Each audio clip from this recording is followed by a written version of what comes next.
Gremlins from 1984 is a Christmas comedy horror film. It's the reason why the PG-13 rating exists. Both this movie and Indiana Jones Temple of Doom got a lot of complaints from parents being too violent and scary for little kids. So the PG-13 rating was created to warn parents that there are certain movies that are made for older kids, not little kids. And Spielberg, I think he had a hand in suggesting that rating.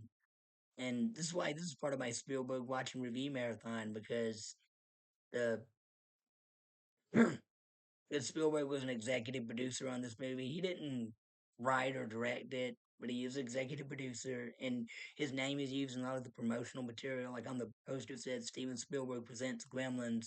Plus, he has a cameo in this movie as a guy on a bicycle in one scene at the Invention Convention. And the film's composer, Jerry Goldsmith, also has a cameo as a guy in the phone book. Even Chuck Jones, the guy who does Looney Tunes, who, who helped create Looney Tunes, he has a cameo in this movie as well. And he also did some animation work for the animation segments in the second Gremlins movie.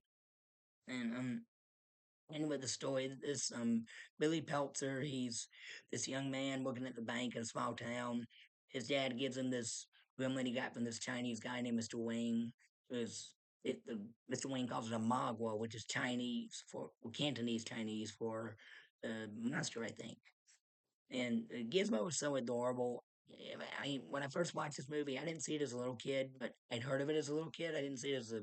I saw it as a teenager. I saw it like half of it. I saw the whole thing as an adult. And anyway, when I first saw it, the half of it I saw as a teenager. When I saw Gizmo, I'm like, wait a minute, they ripping off Furby with that look. But when I looked up the info, Furby came after Gizmo. So Gizmo wins Fire Furby, but and there is a Gizmo Furby. Whenever a Gizmo appears on screen, it's just so adorable. I mean, you just wish you had a pet like that. I would love to have a pet Gizmo, but of course, well, you could. They say you could probably just buy a Furby and get a Gizmo, but I don't want a toy. I want the real thing. But sadly, the real thing doesn't exist. Just made up for the movie. um. Anyway, yeah, Gizmo is so adorable. I love him, and he's a great character. He's a good friend. Billy, they have good chemistry together, even though he's a puppet. Him and the puppeteer or whoever have good chemistry, and the there's good chemistry with him and Phoebe Cates, is who plays his love interest Kate. They're cool together, and this movie, of course, this movie is dark. Like I said earlier, like the violences and the look of the monsters make it dark. But even Phoebe Cates, she has this like disturbing backstory that we hear about later about why she doesn't celebrate Christmas, which is pretty depressing.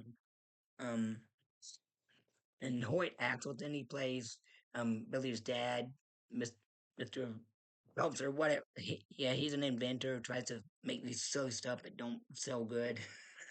But when Bill and Corey Feldman, he's plays this kid who's friends with Billy. He accidentally spills water on Gizmo that causes him to multiply. Because the three rules for Gizmo are: don't put water on him, don't keep him near bright lights, and don't feed him after midnight. Billy keeps the rules, but when they're all broken, the all the monsters that are all the clones of Gizmo that are good at first, they all turn evil. They turn into these ugly monsters that terrorize the town, and Billy and Kate have to stop them.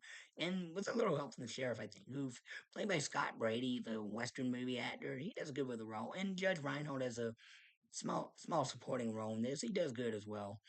Yeah, the entire cast of this movie does great.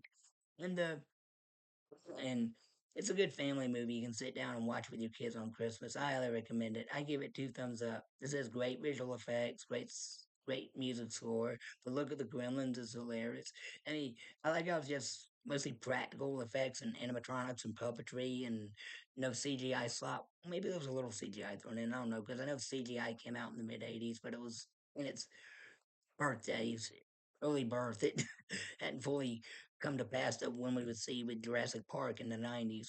But this is a great movie, and I highly recommend it. All right, that's my review. If you like it, please hit the like button, subscribe for more. I give Williams 2 thumbs up.